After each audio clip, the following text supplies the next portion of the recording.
Unpack today is literally the single biggest illusion you have been sold your entire life. I'm talking directly to you right now because as your brother, I want to see you break free. We're going to dive into a complete paradigm shift that will absolutely rewrite your financial future. In this explainer, drawing from the phenomenal concepts in Rob Moore's book, Money, we are tackling a massive silent problem. See, we constantly obsess over chasing a salary, right?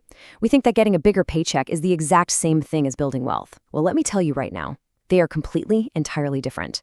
And the fact that we confuse the two, that's the exact reason why so many hardworking, brilliant people are secretly totally broke. Picture this. We've got a software engineer in Bangalore or Hyderabad, making, say, 2 lakhs a month, driving a financed SUV, swiping credit cards at all the fancy cafes, living in a premium rented apartment. On paper, they look super successful. But in reality, zero savings, zero real assets, and literally one missed paycheck away from total disaster. Now, contrast that guy with a local kirana store owner. Maybe he's pulling in 35,000 rupees a month in actual income. He doesn't look flashy at all, but he quietly owns the building his shop is in, he has a piece of land that's steadily growing in value, and he has absolutely zero bad debt. Same country, same economy, completely different outcomes. So let me ask you a direct question. Between the two of them, who is actually wealthier? If your brain immediately pointed at the software engineer just because of that 2 lakh salary, you are missing a very, very important question here. You're falling for the grand illusion. Income does not equal wealth. We've been running on this exhausting treadmill, burning ourselves out, chasing the absolute wrong metric. A high income just means you have a lot of cash passing through your hands. If it all just goes straight out to pay for an expensive lifestyle, you aren't rich. You're just a highly paid conduit for banks and giant corporations. So why is this happening to us? Well, it's because we all have these deeply ingrained faulty beliefs about money. Your school, your family, society, they all taught you how to earn money. But building wealth, nobody taught you that. This is the systemic villain in our lives. Our entire education system, our cultural conditioning, even our well-meaning parents. They programmed us to study hard just to get a good package. They taught us how to generate cash flow, but they never, ever taught us how to convert that cash flow into a permanent store of value. They taught us how to be excellent, obedient employees, but they completely left out how to be financially free. And this is exactly where we need to introduce the core source of our deep dive today, Rob Moore's brilliant book, Money. Know more, make more, give more. What Moore does so masterfully is deconstruct all these lies we've been told about financial success. He strips back all the layers of distraction, the guilt, the confusion that society places around the concept of money. He provides a monetary philosophy that acts as a total emotional and psychological reprogramming for your brain. Let's break down his absolutely crucial distinction. Okay, get ready because this is the lightning bolt realization. Money is flow. It's just a medium of exchange. It comes in and it goes right back out. It's temporary. A salary is just money, but wealth is a store. Wealth is assets, investments, and equity that grow over time without your daily physical presence. A property that earns rent while you sleep, that is wealth. Equity in a growing business, that is wealth. Money is what you use to pay the electricity bill, but wealth is owning the power plant. You simply cannot get rich just by increasing your flow if your bucket has massive holes in it. And I absolutely love how Moore defines this in chapter 12 of his book. The actual word wealth comes from the Old English words weal, meaning well-being, and meaning condition, the condition of well-being. It's not just about hoarding piles of cash in a bank account. True wealth combines the material and the spiritual. It is well-being and prosperity in the form of real assets, yes, but also caring and service to yourself and others. It's totally holistic. True wealth, what we in our Indian context can deeply understand as dharmic wealth, wealth with a profound purpose, goes so far beyond just your net worth.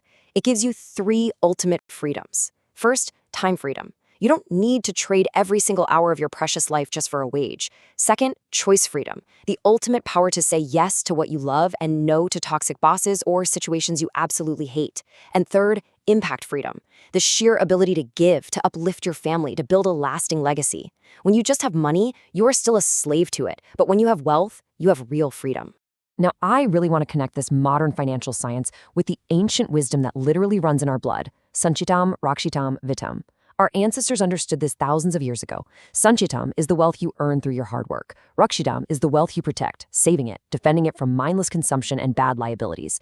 And Vittam is the wealth that is grown, where your assets multiply and actually work for you. 3 distinct stages. You cannot skip a stage, and you absolutely cannot stop at stage 1. And just look at how brilliantly this ancient wisdom maps directly to Rob Moore's modern concepts from chapter 18. Sanchitam perfectly aligns with income, the money you get from work, the flow. Rakshidam is equity, your protected value, the solid assets you own outright after all liabilities are paid. And Vittam is capital, the accumulated financial resources that are out there generating even more income. To build an absolute fortress around your family's future, you need a balance of all 3. Because if you only focus on income, you are entirely exposed. You have to actively convert that income into equity and capital. Now, I want you to burn this specific concept from Moore's book into your mind forever. Money flows from those who value it least to those who value it most. This is a predictable, absolute law of money. If you get your 2 lakh salary and you immediately use it to buy a depreciating car or expensive clothes just to impress people you don't even really like, you do not value money. You are literally taking your life energy, your power, and handing it over to someone else. The wealthy, they respect money. They understand its true nature. They don't blow it on transient liabilities. They capture it to build their store. And guys, this is the harsh reality laid out right in front of us. The 99% versus the 1%. Which side are you going to be on? See, the 99% chase a higher salary. They honestly think a promotion will save them. But when they get the promotion, what happens? They just inflate their lifestyle. They buy a bigger house, take on way more EMI, and stay trapped with 0 assets. But the 1%, the true asset builders, they use whatever current income they have, even if it's super modest like our Kirana store owner, and they diligently buy assets. They build equity. And that is what leads them to ultimate financial freedom. I want you to imagine it right now. Fast forward 10 years into the future. It's exactly 10 years from today. The salary chaser, the 99%, is still trapped. They're older, they're more tired, still completely dependent on the next month's salary just to survive, terrified of a layoff. But the asset builder, the 1%, in 10 years, the assets they slowly and quietly built are now generating passive income that covers their entire life. They are financially free. They are spending their precious time with their kids, traveling, building cool new ideas. Same 10 years, totally fundamentally different lives. Listen to me. One life, one shot. I am saying this to you with absolute urgency because I deeply care about your potential. You do not have infinite time. The countdown clock started the very day you were born. Every single day you spend mindlessly consuming your flow instead of building a store of wealth is a day you steal from your own future freedom. The time to stop pretending, the time to completely pivot your focus, is not tomorrow, it is right now. So, I'm giving you a challenge. Look me in the eye and make a commitment right now. I want you to write it in the comments. Right at this exact moment, do you have a single asset? And what is it? I don't care if it's a tiny mutual fund SIP, a small piece of gold, or a little side business you started in your bedroom. Force yourself to identify what you actually own that puts money into your pocket. And listen, if you are looking at that comment box and realizing with the sinking feeling that the answer is nothing, if you realize you've been that software engineer just running on the treadmill, do not feel ashamed. Feel empowered, because that changes today. Let this be your turning point. You have the knowledge now. You know the vital difference between the temporary flow of money and the permanent store of wealth. You have everything it takes inside you to become the 1%, to step into your power and to be absolutely limitless. I want to leave you with a final echoing thought, a profound question that will dictate your entire financial future from this very second forward. In your life, are you just building money or are you building wealth? Stop chasing the flow. Start building the store. Take control of your life. Start building true dharmic wealth.